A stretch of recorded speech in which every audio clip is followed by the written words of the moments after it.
تو یہ سارے ممالک جو ہیں یہ دیکھ سکتے ہیں کہ یہ ایک ایسا راستہ ہے جس سے ہم اپنے لیے بہت زیادہ فائدہ اٹھا سکتے ہیں پاکستان کے راستے. تو شرط صرف ایک ہی ہے کہ پاکستان کسی طریقے سے اپنے آپ کو سٹیبل کر کے اس راستے کو محفوظ بنائے، اور تاکہ دنیا کے لوگ جو ہیں وہ اپنے اطمینان کے ساتھ یہاں سرمایہ کاری کر سکیں، یہاں پہ آ جا سکیں. اس معاملے میں چونکہ پاکستان میں ایک سیاسی تلاطم کی کیفیت ہے، تو ہم اس ریلیونس سے فائدہ نہیں اٹھا پا رہے پوری طرح. لیکن ریلیونس تو بہرحال اپنی جگہ موجود ہے کہ نارتھ ساؤتھ کے حوالے سے، نارتھ ساؤتھ کنیکٹیوٹی کے حوالے سے آپ بیچ میں درمیان میں بیٹھے ہیں. میں آپ کو بتاؤں کہ ایون ایسٹ ویسٹ کنیکٹیوٹی کے حوالے سے اگر تعلقات ہمارے ٹھیک ہو جاتے، معاملات ٹھیک ہو جاتے اور ہندوستان کے ساتھ بھی، تو ہندوستان تو بڑی یعنی شد و مت سے چاہے گا کہ وہ یوریشیا تک پہنچ سکے via Pakistan, Afghanistan and central Asia. تو یہ پاکستان اور ادھر سے بھی انرجی کے ساری کوریڈورز ہیں جو نیچے آ سکیں گے ٹوارڈ ساؤتھ ایشیا. تو میں آپ کو بتاؤں کہ پاکستان کو اللہ تعالیٰ نے ایک ایسی نعمت عطا کی ہے جغرافیکل لوکیشن کے حوالے سے کہ ہم اگر اس کو استعمال کرنا چاہیں اپنے لیے تو بہت زیادہ کر سکتے ہیں. اور پھر آپ دیکھیں گے کہ اگر پاکستان خود اپنے قدموں پر صحیح طرح کھڑا ہو جائے تو آپ دیکھیں گے کہ ہندوستان بھی آپ کی زیادہ بہتر عزت کرے گا. چین کے ساتھ بھی تعلقات میں اور زیادہ گہرائی آئے گی. Saudi Arabia, U A E, Iran, Russia, even western countries would like to give much more importance to you than they are doing at this time. تو آپ دیکھیں گے تمام جو regional organizations would also like to have you in it as a potential contributor. تو میں تو یہ کہوں گا کہ ریلیونس تو ہے. جو چاہیے جس چیز کی ضرورت ہے وہ یہ ہے کہ پاکستان اپنے اندر جلد از جلد سیاسی استحکام لائے تاکہ اس سے پھر ہماری اقتصادی نشو و نما ہو سکے اور ہم ایک بہتر مضبوط توانا ملک کے طور پر کسی بھی تنظیم کا حصہ بن سکے. بالکل صحیح کہہ رہے ہیں بھائی صاحب کہ پاکستان کی ریلیونس تو کم ہوئی ہے لیکن اوبیسلی ہم کبھی بھی پوٹینشیل ہمارے اندر ہے. بھائی صاحب آپ نے یہ جو آرٹیکل لکھا ڈان میں بڑا اچھا آرٹیکل تھا. آپ نے پورے یورپ کا دیا کہ نیدرلینڈ میں کیا ہوا، وہاں وار میوزیمز بنے ہوئے ہیں، اور آپ نے آخر میں کہا وار بلانگز ان اے میوزیم. بھائی صاحب آپ کو کیا لگتا ہے کہ جس طرح چائنا کا رائز ہو رہا ہے، انڈیا سارے اپنا ڈیفینس بجٹ $75 ارب پہ لے گیا ہے. وہ ہم ایک پڑھتے تھے کہ جسے کہتے ہیں نا کہ when one gets insecure other gets insecure. Security dilemma ہم پڑھتے تھے، ایک ڈیفینیشن ہوتی تھی سیکیورٹی ڈائلما کیا ہے. سو چائنا سیکیور ہو گیا، انڈیا انسیکیور ہو گیا، انڈیا مزید سیکیور ہو گیا، ہم مزید انسیکیور ہو گئے.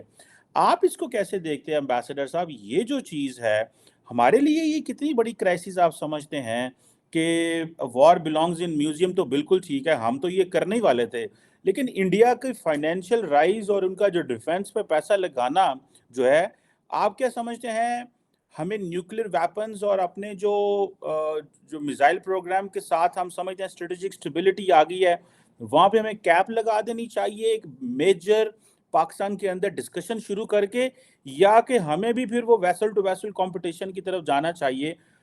یہ جو ایک چیز ہے وار بلانگز ان میوزیم، یہ ہم تو شاید کر پائیں گے یا ہم یہ چیز پلان کر سکتے ہیں، لیکن انڈیا بیکاز آف چائنا نہیں کر سکتا. تو یہ ڈیکوٹمی اور اس ویو کو آپ کیسے دیکھتے ہیں؟ کیونکہ انڈینس تو پیچھے نہیں ہٹیں گے، وہ تو انہوں نے تو S-400 جو ہے جو ڈیفینس پروگرام لائے ہیں رشیا سے، انہوں نے پاکستان کے بارڈر پہ بھی لگا دیا، انہوں نے چائنا کے بارڈر پہ بھی لگا دیا. سو اس کو آپ کیسے دیکھتے ہیں کہ انڈیا تو ول ناٹ بی ریڈی کہ war belongings in museum? What do you make of this sir? جی دیکھیں، میں آج کل آسٹریا میں ہوں، یہاں پہ ایک وار میوزیم تھا، وہ دیکھنے چلا گیا. تو جب میں نے دیکھا تو آسٹریا کی پچھلی 1000 سال کی جو تاریخ تھی اس میں شاید ہی کوئی ایسا وقت ہو جب جنگ نہیں ہو رہی تھی، اور شفٹنگ الائنسز تھے. کبھی روس فرانس کے ساتھ تھا، کبھی روس جرمنی کے ساتھ تھا، اور ایک جنگ کا ماحول تھا جس میں آسٹریا کے لوگوں نے بہت ہی زیادہ سفر کیا اور بہت ہی تکلیفیں اٹھائیں. اور فائنلی فرسٹ ورلڈ وار ہوئی جس میں آسٹرو ہنگیرین امپائر بھی انوالو تھی. پھر اس کے بعد سیکنڈ ورلڈ وار میں یہ نازی جرمنی کے ساتھ تھے. تو